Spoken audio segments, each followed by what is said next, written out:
கடவுளும் எதிர்பார்க்குறது.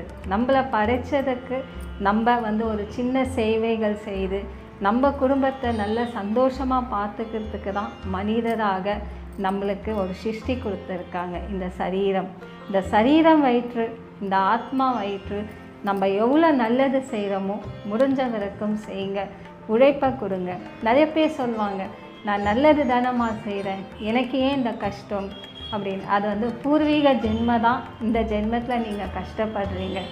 இந்த ஜென்மத்தில் நீங்கள் செய்கிற சேவைகள் இதே பிறவியில் நீங்கள் நல்லா வாழ்ந்து நீங்கள் மண்ணுக்கு போகும்போது எல்லாரும் உங்களை பார்த்து புகழும் பேரோடு நீங்கள் என்னைக்குமே எழுந்து வாழலாம். அவ்வளோ மங்கள கிரகமான யோகம் கிடைக்கும்.